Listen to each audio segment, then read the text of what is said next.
ગણિત ધોરણ 7 પ્રકરણ 13 ઘાત અને ઘાતાંક ભાગ 5 ભાગ 5 ની અંદર આપણે ઘાતાંકના નિયમો શીખવાના છે, જેને આધારિત સ્વાધ્યાય 13.2 છે. તો આપણે પહેલો નિયમ જોઈએ. ઘાતાંકના આમ તો 5 ને 6 નિયમ છે. પહેલો નિયમ છે ઘાત સ્વરૂપના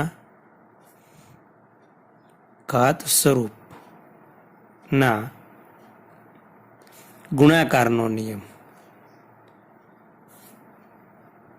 ઘાત સ્વરૂપના ગુણાકારનો નિયમ. આ નિયમ મુજબ આપણે અને આ જ નિયમ પાઠ્યપુસ્તકની અંદર થોડુંક નામ ચેન્જ છે. પાઠ્યપુસ્તકમાં આ નિયમને લખ્યું છે એમણે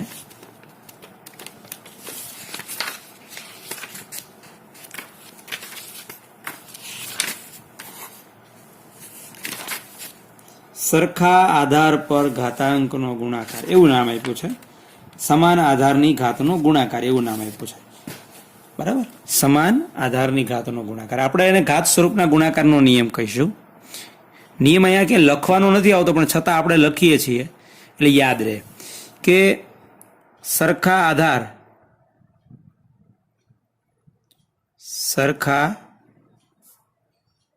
આધાર અને વચ્ચે ગુણાકાર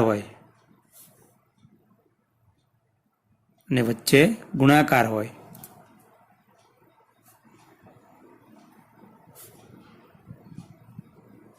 તો આધાર પર ઘાતનો સરવાળો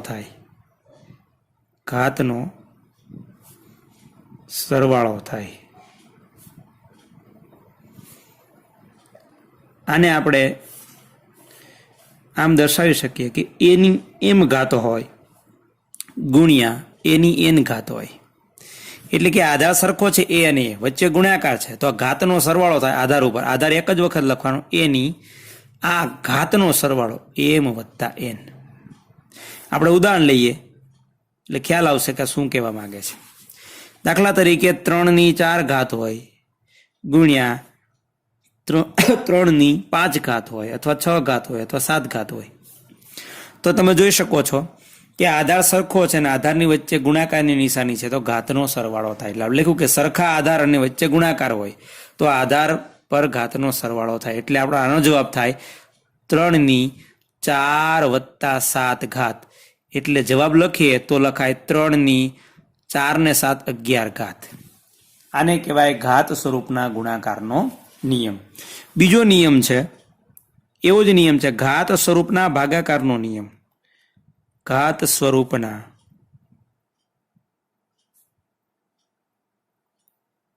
ભાગાકારનો નિયમ.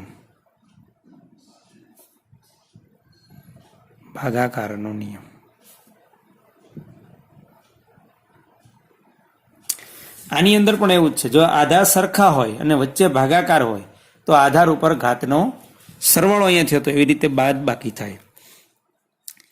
આધાર સરખા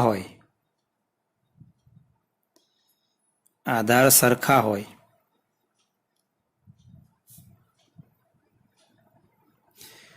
અને આધારની વચ્ચે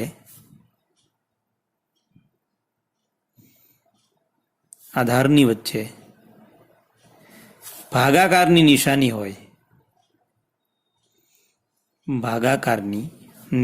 હોય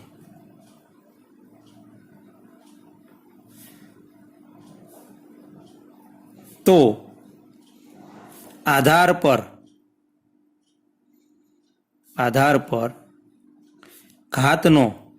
ઘાતની બાદબાકી થાય.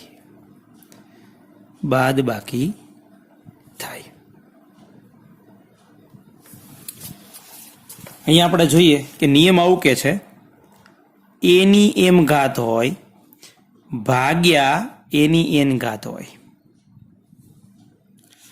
તો આનો જવાબ થાય એની આધાર ઉપર, એટલે કે આધાર સરખો છે ને આધારની વચ્ચે ભાગાકારની નિશાની છે, તો આધાર ઉપર ઘાતની બાદબાકી થાય એમ ઓછા એન. પણ એક અગત્યની શરત છે કે એમ ગ્રેટર ધેન એન હોવો જોઈએ, એટલે કે એમ કરતા એન મોટો હોવો જોઈએ, તો જ અહીંયા બાદબાકી અંશમાં થશે. આપણે ઉદાહરણ જોઈએ. ઉદાહરણ 3/7 ઘાત હોય ભાગ્યા 3/4 ઘાત હોય તો તમે જોઈ શકો બે આધાર સરખા છે અને આધારની વચ્ચે ભાગાકાર છે તો ઘાતની બાદ બાકી થાય 3 આધાર ઉપર 7 ઓછા 4 એટલે કે 7 માંથી 4 જાય તો 3 ઘાત. ક્યારે m ગ્રેટર ધેન n એટલે કે પેલી જે ઘાત છે એ મોટી હોય બીજી ઘાત કરતા તો આમ થાય. હવે અહીંયા પાઠ્યપુસ્તકની અંદર કોઈ એવી આની પછીની કન્ડિશન આપી નથી પણ આપણે શીખી લઈએ કારણ કે 8મા ધોરણની અંદર પણ આનો સીધો ઉપયોગ કરવાનો છે. ક્યાંય 8મા ધોરણની અંદર આ નિયમનો સુધારો આપ્યો નથી. પછી જો આવું હોય એની m ઘાત ભાગ્યા એની n ઘાત એટલે આપણે આનો પેટા નિયમ કહી શકીએ. આ પેલો નિયમ, આ બીજો નિયમ. તો 1/છેદમાં એની n ઓછા m. આ શું કહેવા માંગે છે? જ્યારે n મોટો હોય m કરતા. ઉદાહરણ આપણે જોઈએ અહીંયા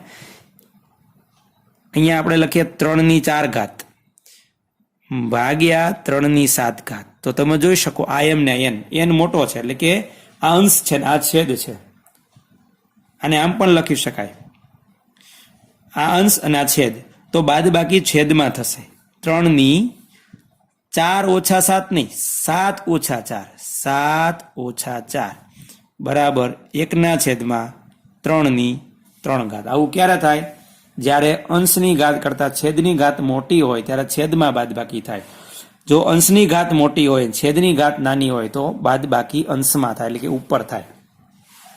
પણ જો બે સરખા હોય તો તમે અંશ અને છેદ બંને જગ્યાએ બાદ બાકી કરી શકો કારણ કે બાદ બાકી 0 થવાની છે. એટલે બે કન્ડિશનો અગત્યની છે.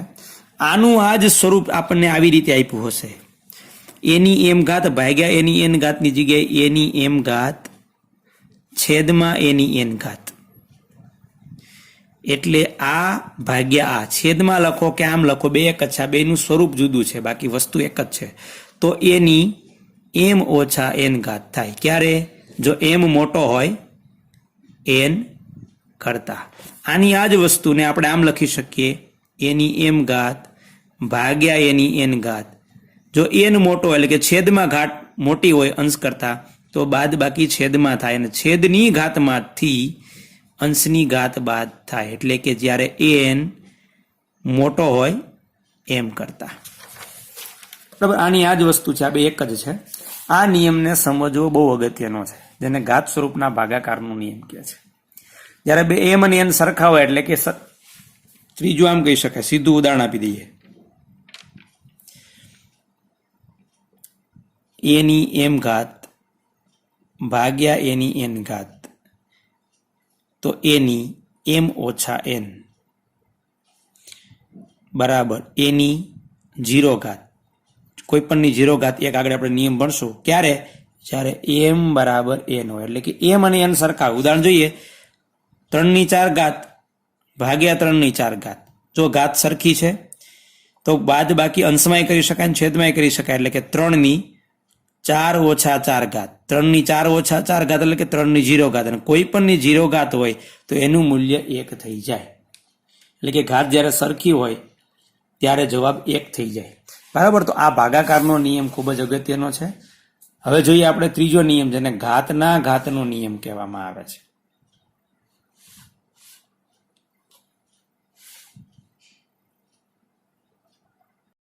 ત્રીજો નિયમ છે ઘાતની ઘાતનો નિયમ અથવા ઘાતના ઘાતનો નિયમ. અહીંયા આપણે નિયમ લખીએ આવું કે છે નહીં પણ આપણે વિધાન સ્વરૂપે લખીએ છીએ કે એક જ આધાર પર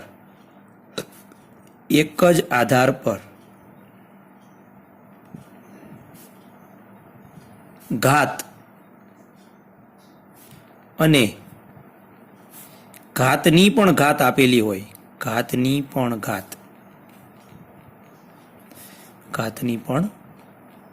ઘાત આપેલ હોય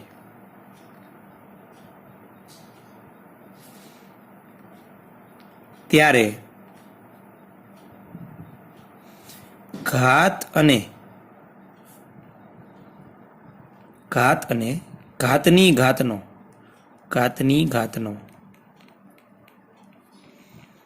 ગુણાકાર થાય ગુણાકાર થાય. આ શું કહેવા માંગે છે જોઈએ આપણે.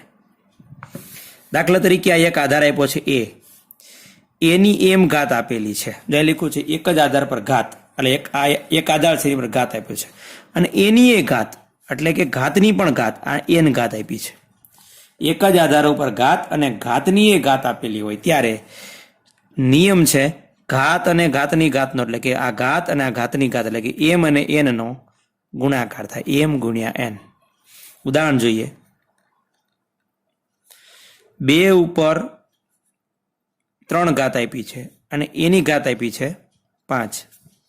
તો 2 ઉપર એટલે કે આ એક જ આધાર ઉપર ઘાત અને ઘાતની ઘાતનો ગુણાકાર એટલે કે 3 અને 5 નો ગુણાકાર થાય, એટલે કે 2 ની 3 પંજાને 15 ઘાત જવાબ થાય.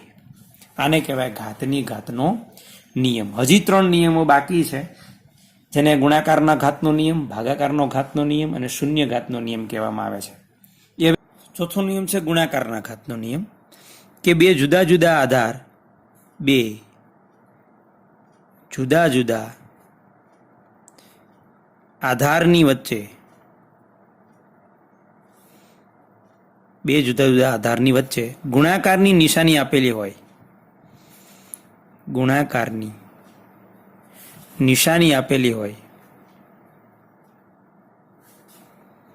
નિશાની આપેલી હોય અને બંને પર સહિયારી ઘાત આપેલી હોય, સહિયારી ઘાત આપેલી હોય, ઘાત આપેલી હોય તો ઘાત બંનેને મળે, ઘાત બંને આધારને મળે, બંને આધારને મળે. નિયમ જોઈએ. આવું છે કે એ અને બી આ 2 જુદા જુદા આધાર છે અને 2 ઉપર સહિયારી ઘાત એમ આપેલી છે, તો નિયમ મુજબ આ ઘાત એમ છે એ 2 ને મળે, એને પણ મળે ગુણ્યા બી ને પણ મળે. 2 જુદા જુદા આધાર વચ્ચે ગુણાકાર આપેલો હોય અને 2 ની સહિયારી ઘાત આપેલી હોય તો ઘાત બંનેને મળે. ઉદાહરણ તરીકે આપણે જોઈએ. અહીંયા 2 ગુણ્યા 3 અને એની ઉપર સહિયારી ઘાત 5 આપેલી છે, તો આ 5 છે એ 2 ને પણ મળે અને 3 ને પણ મળે. આવી જ રીતે ભાગાકારનો ઘાતનો નિયમ હું અહીંયા લખી દઉં છું અને પછી સમજાવું છું. ભાગાકારનો ઘાતનો નિયમ. ભાગાકારનો ઘાતનો નિયમ એ લખી દીધો છે કે 2 જુદા જુદા આધાર વચ્ચે ભાગાકારની નિશાની આપેલી હોય અને બંને ઉપર સહિયારી ઘાત આપેલી હોય તો ઘાત બંને આધારને મળે. એટલે આવી રીતે એ ભાગ્યા બી, એટલે 2 જુદા જુદા આધાર છે ને 2 વચ્ચે ભાગાકાર છે, એની ઉપર સહિયારી ઘાત છે એમ, તો આ એમ છે એ 2 ને મળે, એને પણ મળે ભાગ્યા બી ને પણ મળે. આવી રીતે ન આપેલું હોય ને આમ આપેલું હોય, એના છેદમાં બી એટલે એ ભાગ્યા બી જ કહેવાય, અને એની સહિયારી ઘાત આપેલી હોય તો આ 2 જુદા જુદા આધાર છે, 2 વચ્ચે ભાગાકાર છે અને 2 ની સહિયારી ઘાત છે, તો આ ઘાત એને પણ મળશે અને બી ને પણ મળશે. એટલે એની એમ ઘાત ભાગ્યા બી ની પણ એમ ઘાત. હવે અહીંયા આપણે ઉદાહરણ લઈએ કે 3/5 એની 2 ઘાત આપેલી છે, તો એનો અર્થ એવો થયો આ 3 ઘાત, આ 2 ઘાત છે 3 ને પણ મળશે ભાગ્યા આ 5 ને પણ આ 2 ઘાત મળશે.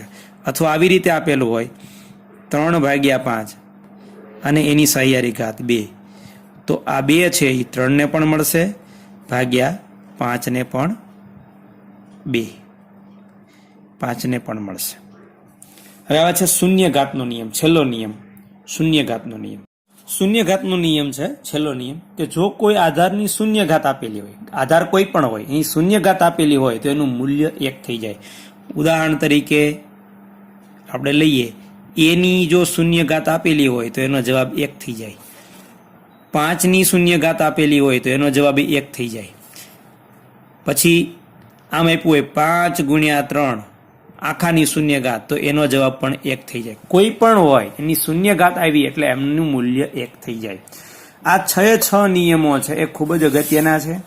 7મા ધોરણની અંદર આપણે ભણીએ છીએ, 8મા ધોરણની અંદર એમનો ડાયરેક્ટ ઉપયોગ કરવાનો છે.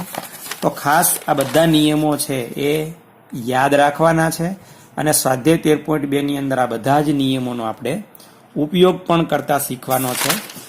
અને ઉપયોગ કરતા આપણે બહુ અગત્યની વાત છે, કઈ જગ્યાએ કયા નિયમનો ઉપયોગ કરવો એ અગત્યની વાત છે.